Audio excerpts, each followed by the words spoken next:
આખા દિવસના મોટા અને તમારા જાણવા જેવા સમાચાર ક્યાં છે એ બધા વિશે આજે આપણે ટૂંકમાં ચર્ચા કરી લઈશું. અને શરૂઆત આપણે ગુજરાતથી કરીએ તો ગુજરાતમાં આજે પીએમ મોદી પ્રવાસે આવ્યા છે અને આવનાર 2 દિવસ સુધી જે છે એ પીએમ મોદી ગુજરાતના પ્રવાસે રહેવાના છે. અને આજે પીએમ મોદી સુરત અને સંઘ પ્રદેશની મુલાકાતે ગયા હતા.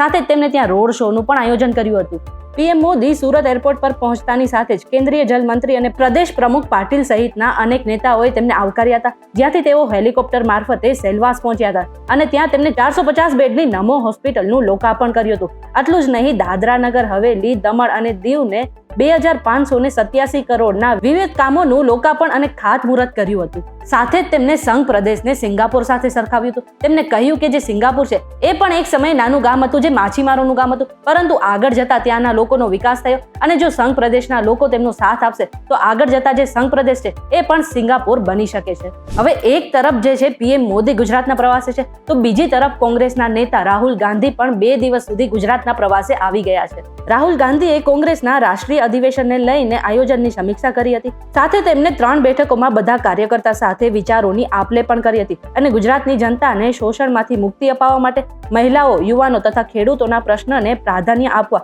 અને શિક્ષણ, સ્વાસ્થ્ય અને સુરક્ષાને લઈને બીજા ઘણા મુદ્દા પર ચર્ચા પણ કરી હતી. સાથે જ ગુજરાતમાં કોંગ્રેસને વોટ કેમ ઓછો મળી રહ્યો છે એ વિશે પણ ચર્ચા કરી અને એમ પણ કહ્યું કે 2027 સુધીમાં કોંગ્રેસને ગુજરાત જીતવાનો ટાર્ગેટ પણ આપ્યો છે. હવે આપણે થોડી હવામાનની વાત કરી લઈએ તો છેલ્લા ઘણા સમયથી પહાડો પર જે બરફ હતો એ પીગળવાને કારણે ઠંડો પવન જે છે ફૂંકાતો હતો, પરંતુ આજથી આખા દેશના વાતાવરણમાં પલટો આવી શકે છે અને એવું કહેવાય રહ્યું છે કે 9 તારીખ સુધી જે ગરમીનો પારો છે એ ઉપર જઈ શકે છે, પરંતુ 9 થી 12 તારીખની વચ્ચે જે છે એ ખાસ કરીને પહાડો વિસ્તારમાં ફરીથી બરફવર્ષા એટલે કે હિમવર્ષા થઈ શકે છે અને આને જ કારણે ફરી એક વખત શિયાળાની જે છેલ્લી લહેર છે એ પણ આવી શકે છે. અને આ સાથે જ ગુજરાતના હવામાનની વાત કરી લઈએ તો અત્યારે ગુજરાતમાં બેવડી ઋતુનો અનુભવ થઈ રહ્યો છે, પરંતુ એવું કહેવાય રહ્યું છે કે 9 તારીખથી લઈને 17 તારીખ સુધી જે છે એ ગુજરાતમાં વાદળછાયું વાતાવરણ રહી શકે છે અને અમુક જગ્યા પર માવઠા પણ પડી શકે છે. તહેવારો આવતાની સાથે જ ગુજરાત એસટીનું નવું આયોજન બહાર આવ્યું છે અને ખાસ કરીને હોળી ધૂળેટી અને ડાકોર યાત્રા માટે ઘણી નવી બસ સેવા પણ ચાલુ કરવામાં આવી છે.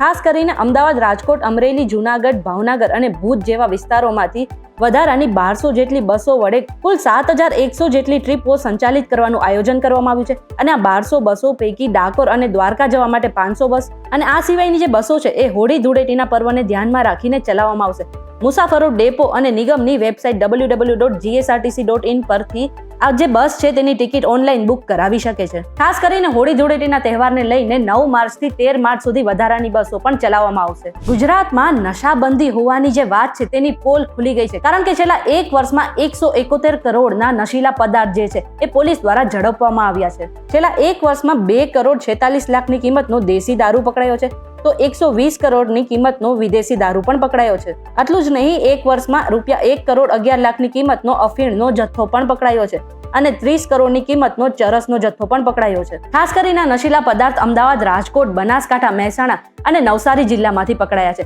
હવે આ બાબતે તમે શું વિચારો છો અમને કમેન્ટ કરીને જરૂરથી જણાવી દેજો. હજુ આપણે નશીલા પદાર્થની વાત કરી એવામાં ગુજરાતમાં જે દારૂબંધીનો નિયમ છે ને એ અત્યારે ફક્ત કાગળો ઉપર હોય ને એવો એક વિડીયો વધુ વાયરલ થયો છે અને આ વિડીયો અરવલ્લી જિલ્લાનો છે એવું કહેવાય રહ્યું છે. આ જે વિડીયો છે એ ભિલોડના જાંજરી કુંડોલપાલ ડુંગર વિસ્તારનો છે અને કહેવાય રહ્યું છે કે બાઇક પર દારૂની હેરાફેરી કરવામાં આવી રહી હતી. આટલું જ નહીં, એક બાઇક પર દારૂની 10 પેટી મૂકીને દારૂનો કારોબાર ચાલી રહ્યો છે. હવે કોની રહેમ નજર હેઠળ આ દારૂનો જે વેપાર છે ચાલી રહ્યો છે એ પ્રશ્ન અત્યારે સામાન્ય જનતા જે છે એ તંત્રને પૂછી રહી છે. રાજ્યમાં દરરોજ અનેક અકસ્માતોના કિસ્સાઓ બને છે અને આને કારણે અનેક લોકો પોતાનો જીવ પણ ગુમાવે છે. અને હજુ પણ આ બધું થયા છતાં પણ જે ખાનગી વાહન ચાલકો છે તેનામાં અક્કલ ના આવી રહી ને એવું લાગી રહ્યું છે, કારણ કે સાબરકાંઠામાંથી વધુ એક મોતની સવારીનો વિડીયો અત્યારે વાયરલ થયો છે, જેને તમે સ્ક્રીન પર જોઈ શકો છો. આ જે વિડીયો છે ઈડર વિજયનગર રોડ પરનો છે અને ઇકોમાં 8ની મર્યાદાની સામે 18 થી 20 બાળકો સવાર થયેલા જોવા મળી રહ્યા છે. આટલું જ નહીં, જે ઇકોની ડિક્કી છે એ પણ ખુલ્લી છે અને તેમાં વિદ્યાર્થીઓને બેસાડી રાખવામાં આવ્યા છે. હવે આમાં ફક્ત જે છે ભૂલ એ વાહન ચાલકની નથી, પરંતુ શાળા અને જે વાલીઓ છે તેમની પણ માનવામાં આવે છે, કારણ કે વાલીઓ એ નથી જોતા કે તેમના બાળકો કેવી રીતે બેસીને શાળાએ જઈ રહ્યા છે અને શાળાઓ પણ એ નથી જોતી કે તેમના જે બાળકો છે એ કેવી રીતે વાહનોમાં બેસીને શાળાએ ભણવા આવી રહ્યા છે. ભારત અત્યારે ભલે યુવાનોનો દેશ માનવામાં આવે છે, પરંતુ એવું કહેવાય રહ્યું છે કે આવનાર થોડા વર્ષોમાં જે ભારત છે એ વૃદ્ધોનો દેશ બની જશે, તો એમાં કંઈ ડાઉટ કરવા જેવી વાત નથી. વર્ષ 2050માં ભારતની વસ્તીમાંથી 21% લોકો એટલે કે અંદાજે 35 કરોડ લોકો વૃદ્ધો હશે. આ સાથે જ ભારતમાં પ્રજનન દર જે છે એ પણ ઓછો થઈ રહ્યો છે અને વૃદ્ધોની સંખ્યા ધીરે ધીરે વધી રહી છે. હાલ ભારતની વસ્તીમાંથી અડધી વસ્તી 29 વર્ષ કે તેનાથી ઓછી ઉંમરની છે, એટલે કે અંદાજે 70 કરોડ લોકો યુવાન છે. અને ભારતમાં અત્યારે 15 કરોડ લોકો જે છે એ વૃદ્ધો છે, પરંતુ અઢી દાયકાની અંદર જે છે એ ભારતમાં 35 કરોડ વૃદ્ધોની સંખ્યા થઈ જશે. અને આ સાથે જ જે ભારતનું અર્થતંત્ર છે તેની પણ રફતાર ઘટી શકે છે. હવે જ્યારે તમે મલ્ટીપ્લેક્સમાં ફિલ્મ જોવા જાઓ ત્યારે કોઈ પણ ફિલ્મની જે ટિકિટ છે એ 350 થી 400 રૂપિયાની વચ્ચે હોય છે, પરંતુ હવે કોઈ પણ થિયેટર તમારી પાસે આ ટિકિટનો જે ભાવ છે એ 200 રૂપિયાથી વધારે નહીં લઈ શકે. અને આવો જ નિર્ણય જે છે એ કર્ણાટકમાં લેવામાં આવ્યો છે.